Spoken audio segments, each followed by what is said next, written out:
Absolutely. Well, it seemed a lot better idea than working to play sport. So I was very lucky. Sometimes people have a talent or a gift, and it gets wasted. And I was very lucky. I had good mentors around me from a very early age. I played football and cricket, and I lived for football and cricket. And at 15, cricket took over. And that was my life. That was really that was it written in. So off I went to Lords, and the rest, as they say, is history. In my opinion, I might be wrong about this, you're like the Michael Ball of musical theatre. He's managed to stick out and everybody remembers his name, as we do yours. How do you become that, the guy that people remember? Because that's personality, isn't it? That's not as much about talent, because there's some equally as good cricketers we've never heard of, and in Michael's case there's better singers that we couldn't care less about.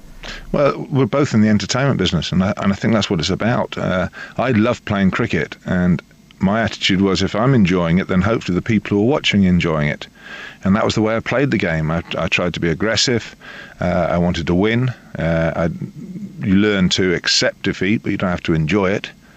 And I was very, very competitive. And I think that a lot of the public come along. They save a lot of money to go along to these events. And I think they want to be entertained, and they want to see some passion and aggression. And maybe that's what they saw. In terms of your record, incredible. The highest number of wickets taken by an England bowler.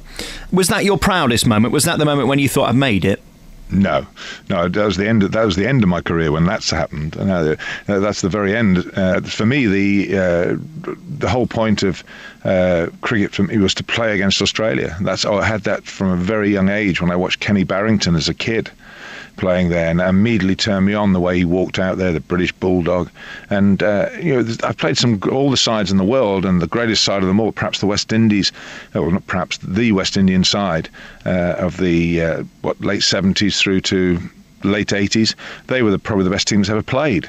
But there's something special about England and Australia. It's the heritage, it's the history, the convicts. It's there. It's something both sides are very proud of, and it is a real blood and guts adventure.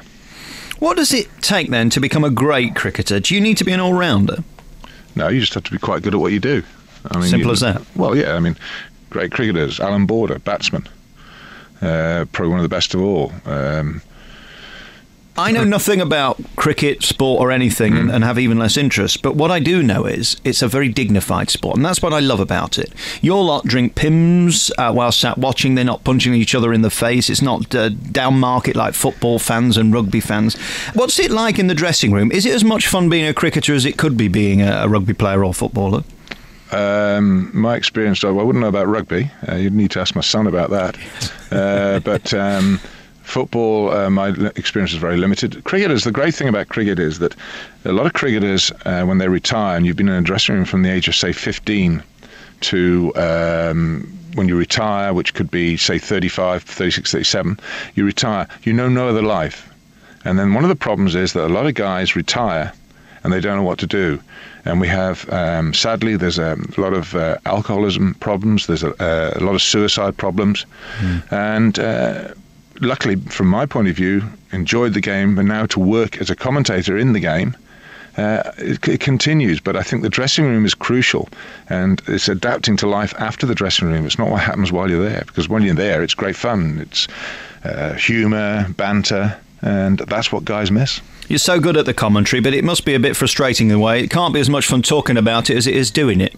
Well, I think you have to be realistic, and I know I can't do it anymore, so I can enjoy and relish. I'm relishing watching England beat Australia down under this winter. In 2007, I had to suffer all the Australian commentators gloating as they thrashed us and regained the Ashes. Well, hopefully that won't happen. England will hang on to them. We'll go down there and win in Australia, and it's a long time since that last happened, so I'm actually looking forward to sitting in that commentary box. In terms of my perception as a guy who knows little about anything, Freddie Flintoff seems to have done great guns for the sport. Do people like him really help? Of course they do. Put bums on seats. That's what it's about. As I said at the start, entertainment is the name of the game, and Fred was an entertainer. Sadly, his body just couldn't take any more, the knees, the ankles, and he had to retire. But it was just a sad day for the sport because he is great value.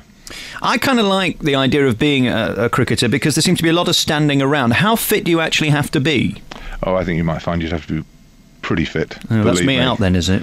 Well, from the way you described yourself, yeah, I don't think you'd have started, to be honest, Alex. And of course, cricket's had some negative press recently with all the match fixing and stuff like that. That can't help. That's kind of the antithesis to what I was talking about with Freddie, kind of doing gangbusters for the sport. Does that sadden you? Because it makes everybody a bit wary, doesn't it? It's been awful. The second half of the summer has been terrible. It's been terrible for the public. You sit at a game which is expensive to go to, and then you're suddenly sitting there thinking, well, hang on, why did he do that? And why did he do that? Why did he bowl that no ball then? And it's a terrible cloud over the game at the moment. But the great thing is the authorities have a great opportunity now to put it right. You've got the shop window series, England down in Australia. The world of cricket were watching that. And while they're watching that, they need to get on and clean up their own backyard and stop sweeping everything under the carpet. This has been going on for a long, long time now. Stand up and sort it out. Forget the politics. It's not about politics. It's about the game of cricket, which is above politics, and it's about playing the game and the integrity of the game, and also about the public who pay the money, because if they don't pay the money, there is no professional sport. How often do you get out now with the kids and have a little bat around and have some fun? No, because I have to say that when I retired in 1993, that was retirement when I last looked in the dictionary means you stop. Really? Yeah, and I stopped then. But I play occasionally, very, very occasionally, with my grandsons on the lawn. But the problem is that I am now so awful at the game that my youngest grandson, James, actually said to my wife, Kath, one day when she was taking him into school, and he said, was Grandad really good at cricket? And she said, yes, actually he was. Well, it's crap now.